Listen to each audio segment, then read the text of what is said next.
Another day, another video.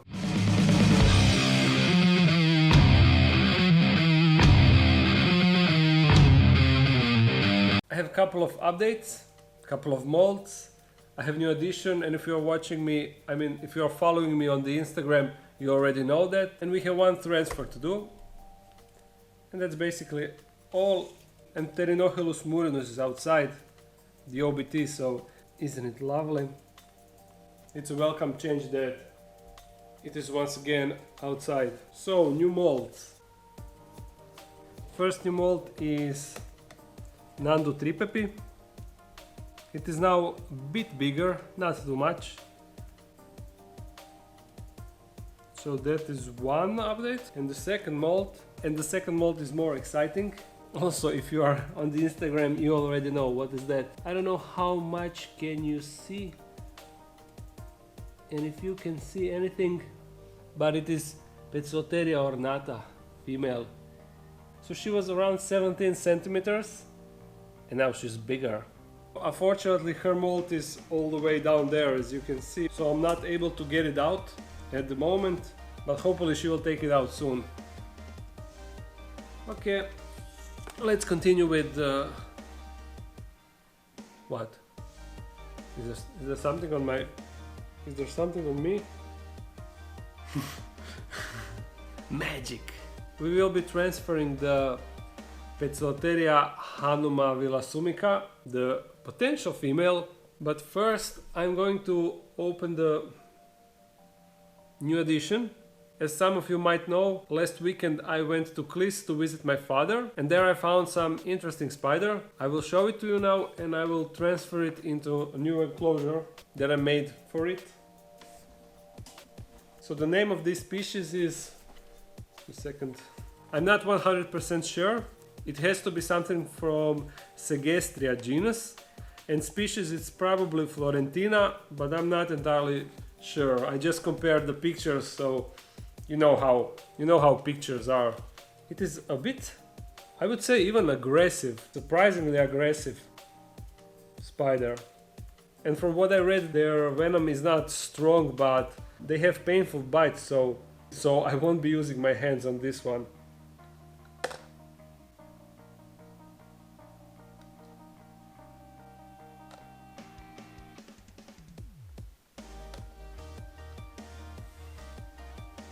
So there it is. It shouldn't be able to climb the walls of this plastic container. That's a good thing. It is pretty big spider for Croatian standard. So I was pretty surprised with it.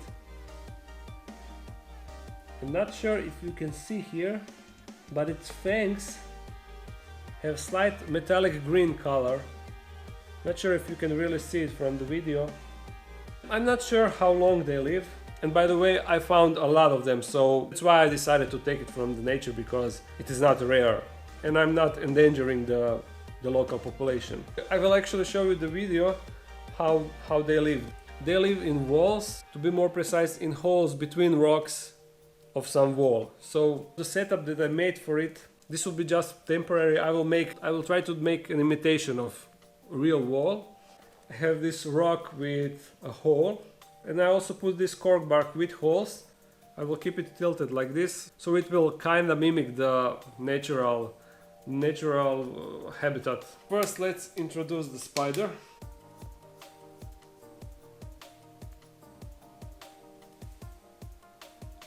It's super easy to work with spiders that can't climb the plastic.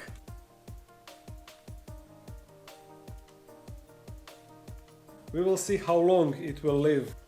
I hope it has a bit longer lifespan than a regular true spider. Most spiders in Croatia are seasonal, which means that they only live for 1 year, 1 season.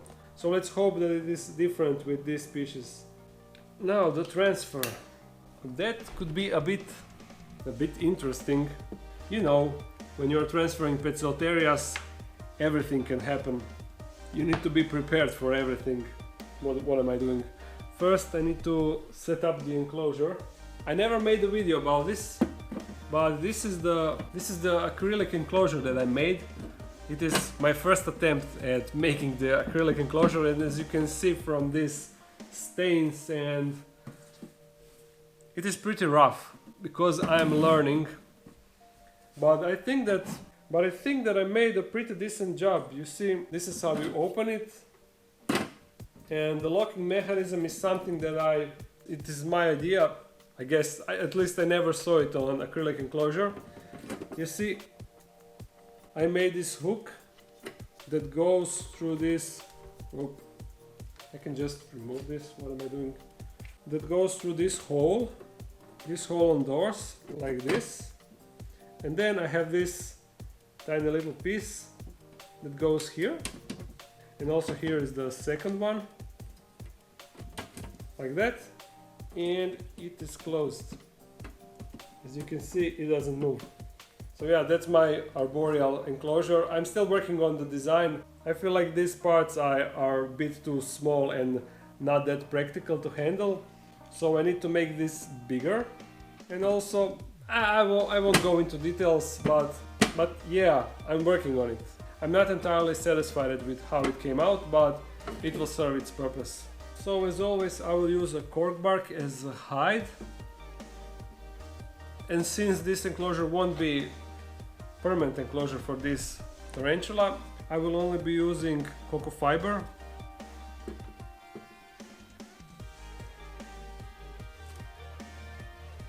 I guess that I could use a hot glue to connect the cork bark to the sides of the enclosure, but that will leave stains on the enclosure, and I don't want that, because I want it to be for my Avicularia versicolor, Caribena versicolor, once it grows. There we go, some basic setup.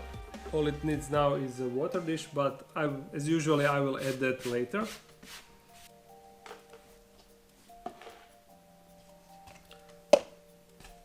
Now let's hope for Now let's hope that it is calm. Hello. Ooh. This piece of cork bark is holding pretty good.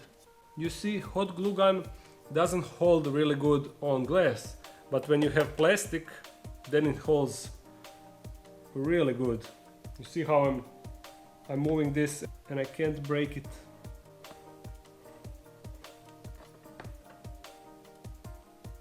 Yeah, it's holding on the bottom.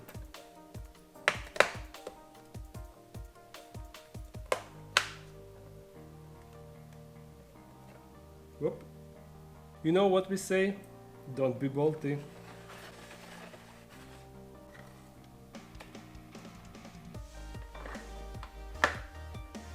So far it is really tolerant.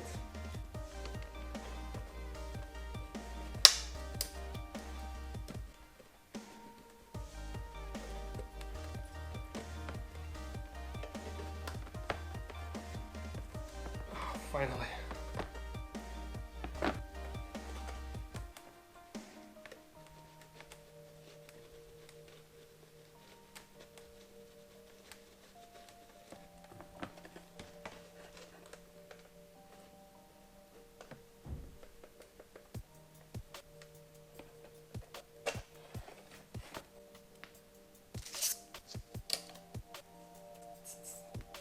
There we go. Now before we continue, I need to get a good recording to see what gender it is. I really don't know how to sex Poecilotheria, so I need to make a good recording so I can ask other people.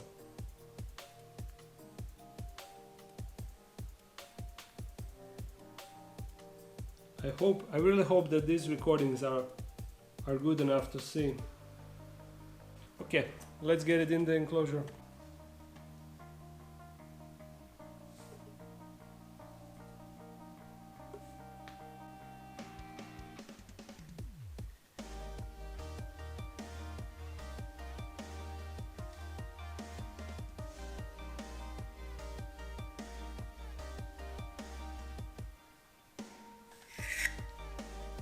There we go. So this is Poecilotheria hanumavilasumica. It is relatively rare species in the hobby. but as all Poecilotherias, it is really pretty.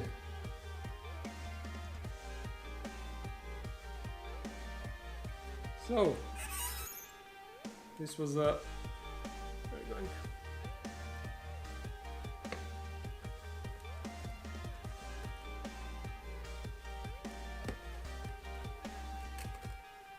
So this was a successful transfer, I would say. Really smooth and easy.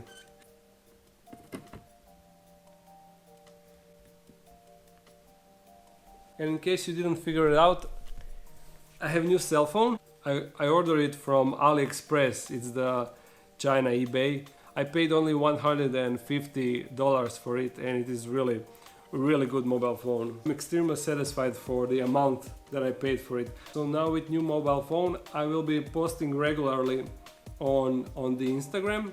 So if you are following me on the Instagram, you saw that one Brachypelma egg survived. It opened up and it was moving. When I got home from trip, all of the eggs were starting to mold, but this one opened up and it was actually moving. So I transferred it to a small cup and hoped it will live, but apparently it stopped moving. I don't know if it's dead or not, but I worry that we got our hopes up for nothing, because it is no longer moving yet, and it doesn't really look that much alive. So of course I will leave it, but I'm not really optimistic about it. And before we conclude this episode, I have a few more shoutouts. So first shoutout goes to Dasma Tarantula keepers. I hope I pronounced that Dasma correctly. They are a group of keepers from Philippines, and it is so cool to see a group of people that enjoy my videos. Really cool. And I noticed that I have a lot of subscribers from Philippines. Second shoutout goes to Wat from Thailand. Hey Wat. And the last one goes to Jay and his Grammostola pulchra named Lily. Cheers, man. So I guess the shoutouts at the end of the video will become a standard thing in my future videos. I don't know. So anyway, as always, I hope you enjoyed this video. If you did, thumbs it up and comment something. And if you're new to this channel, make sure to subscribe. I upload every Monday and Friday. So see you again soon. Bye.